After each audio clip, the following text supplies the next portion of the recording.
সকাল সকাল ভোট দিয়ে এসে বাড়িতে বানিয়ে ফেলাম দুবেলার জন্য স্পেশাল রান্নাবান্না।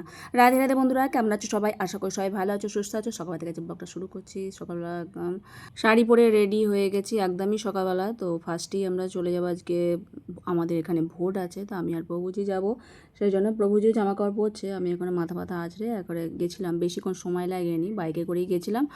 আর মানে 1.5 ঘন্টা মতো লেগেছে। 10 জন মতো ছিল, তাদের পেছনে লাইন দিয়ে আর দিয়ে চলে এসেছি। সকাল সকাল গেলেই ভিড়টা কম হয়।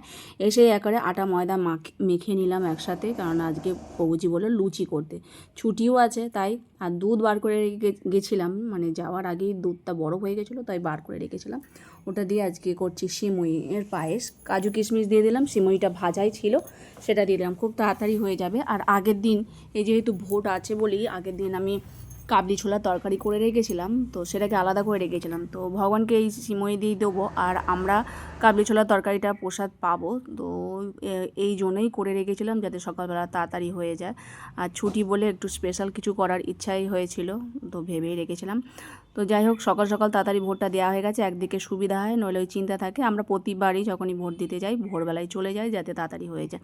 তো দেখো, ভগবানকে ভোগ নিবেদন করেছিলাম লুচি দিয়ে, আর এদিকে সিমইয়ের পায়েস আর কলা দিয়েছিলাম। তো এখন এই প্রসাদ পাচ্ছি, আর তরকারিটা একটু গরম করে নিয়েছি। তো যাই হোক, খুব সুস্বাদু। আর তরকারিটা আগের দিনই তো খুব সুন্দর হয়েছিল, রাত্রিবেলা করে রেখে দিয়েছিলাম। তো খাওয়া দাওয়ার পর আমিও আবার গুছিয়ে নিয়েছি, ঘরদোরগুলো একটু গুছিয়ে নিয়েছি। সকালবেলায় যে শাড়ি পরেছিলাম সেটাও গুছিয়ে নিয়ে ঘরদোর পরিষ্কার করে নিয়ে, এমনি সব কিছু পরিষ্কার হয়ে গেছে, শুধু এই বারান্দাটা বাকি আছে, সেটাই করব। আর রান্নাঘরে এই যে ভগবানের যে রান্নাবান্না করলাম একবার, তো সেগুলো বাসনগুলো পড়ে আছে, সেগুলো মেজে নিয়ে আবার দুপুরে কিছু করব। তো দুপুরেও আজকে স্পেশাল হবে, আজকে ফ্রাইড রাইস হবে আর চিলি পনির হবে। জয়িতা বলেই দিয়েছে মা এরকম রাইসটা করবে। তো যাই হোক, ছুটি বলে তাই করে নিলাম। তো ওইখানটা বাসনগুলো মেজে নিয়েছি, উপর করব, তারপরে সব সরঞ্জাম তৈরি করব। তো বেশিক্ষণ সময় লাগবে না, চিলি পনির করতে খুব তাড়াতাড়ি হয়ে যায়। রাইসটা তো হয়ে গেলেই তাকে সবজি ভেজে তার সাথে মিশিয়ে দাও। তো সবজি তেমন কিছু ছিল না, আর আজকে বৌজি বাজারও যাবে না, বাজার বন্ধ।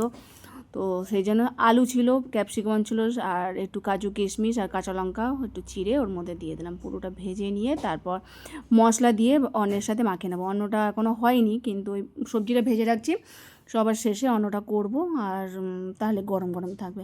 এর মধ্যে এলাচ লবঙ্গ দারচিনি দিয়ে দিলাম, চালটা ভিজিয়ে রেখেছিলাম সেটা এখন দিয়ে দিয়েছি, আর একটু রিফাইন তেলও দিয়েছিলাম জলের মধ্যে, একটু সরসরে অন্যটা হবে বলে। তো যাই হোক, ওদিকে অন্যের পর্বটা শেষ হয়ে গেছে, এখন করব চিলি পনির। তো চিলি পনিরের জন্য পনিরটাকে বার করে রেখেছিলাম, আর এদিকে সবজিও বানিয়ে নিয়েছি। তো চলো এখন চিলি পনিরটা তৈরি করি।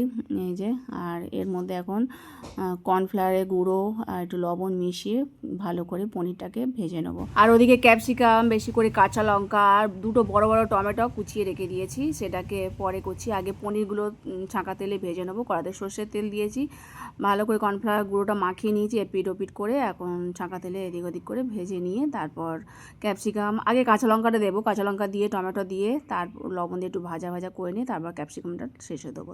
একটু ক্যাপসিকামটা কাঁচা কাঁচা থাকলে ভালো হয়। তো পনিরগুলো দেখো ভাজা হয়ে গেছে, আর ওই তেলের মধ্যেই এখন লঙ্কাটাকে দিয়ে দিলাম, তারপর টমেটো দিয়ে দিলাম। তো এটা লবণ দিয়ে দেবো, দিয়ে গলিয়ে নিয়ে তারপর ক্যাপসিকাম দিয়ে দিয়েছিলাম, তারপর জল ঢেলে দিয়েছি, আর পনিরগুলোও দিয়ে দিয়েছি। আর একটুখানি গ্রেভিটা গাঢ় করার জন্য কর্নফ্লাওয়ার গুঁড়ো আর একটু গুঁড়ো গুলে দিয়েছিলাম, সয়া সস দিয়েছিলাম, তারপর মিষ্টি দিয়ে নামিয়ে নিয়েছি। এখানে মিষ্টি ফ্রাইড রাইস আর চিলি পনির দিয়ে ভগবানকে ভোগ নিবেদন করেছিলাম। এটাই এখন দুপুরে প্রসাদ পাচ্ছি। প্রভুজি সেবা দিয়েছিল, আমিও স্নান পান করে কাজকর্ম সেরে নিয়েছি। আজকের মতো ভিডিওটা শেষ করছি। হরে কৃষ্ণ।